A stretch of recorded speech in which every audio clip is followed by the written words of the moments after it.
Did you know in real time what happened on the play that you were called a foul on With Derek? yeah, I knew exactly what happened. It was a flop.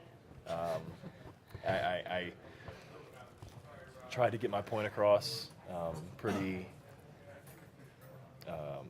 adamantly, but the call was made. It wasn't going anywhere. So hopefully that's one they review and make the right call. What was the because we could see you kind of pleading your case. Mm-hmm. What was the explanation?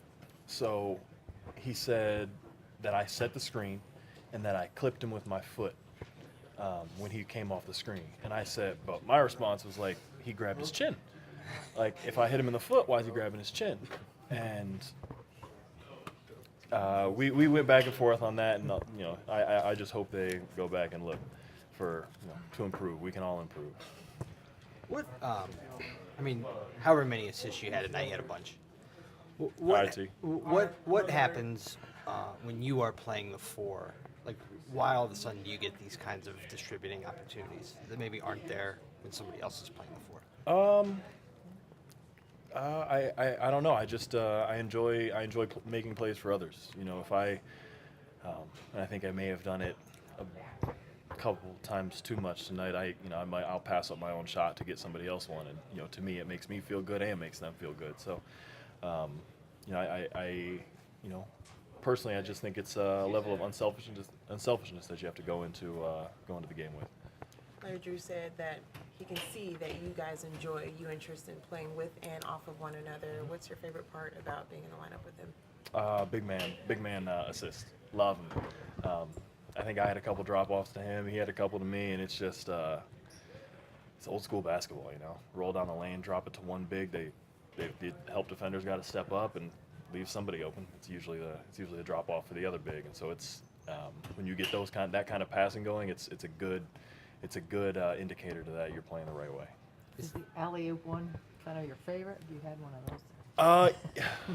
Yeah, I also missed about 4 of them too.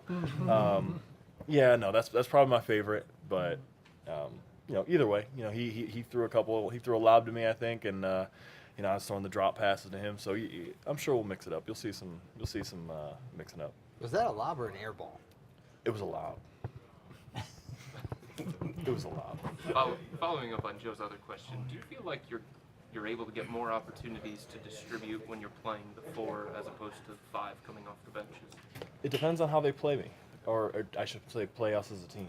Tonight they kind of blitzed JC in the ball screen, which, I mean, it was working pretty well. It took JC's a guy you need to stop his rhythm, and so they did that, and which allowed the drop him to make that pass to me and me go downhill. I get to go downhill 3-on-4, and that's how a lot of the plays were made between both Tristan and I. Did you sense them defending Colin in a different way? Yeah, they you could tell he was on the scouting report. You could tell they were ready for for his little hezzy. They were ready for some of the stuff you'd seen in the past couple games, and as you start putting up bigger numbers, as you start playing, well, that happens. Guys start scouting you, and guys start preparing for what you're going to do. And to me, it's I was telling him it's not a it's a sign of respect.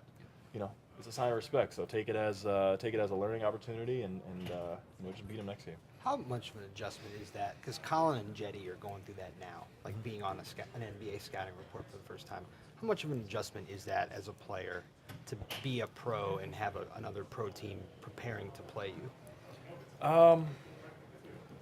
It's a major adjustment, because in college or work, or overseas, I didn't watch Jetty overseas. I apologize, but in college, teams can game plan for you all you want, but you're going to get however many shots you feel like taking, because you're going to be the best part of the team. You can take 2s, 3s, layups, whatever you want, because more often we're better, faster, quicker, stronger, all that stuff.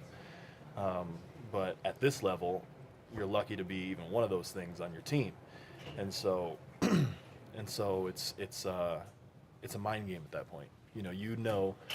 Like I know this guy knows I want to get to my right hand, but how many, can I give him a shake to the left to make him think otherwise, or it's just you're just playing the game at that point, and that's the type of thing that those guys will learn the more experience they get. When you said that to Colin, that it's a sign of respect, could you tell it was maybe getting to him a little bit, or just trying to pep him up? You can't tell anything gets to that kid. I mean, he's got a great attitude about everything. It's crazy.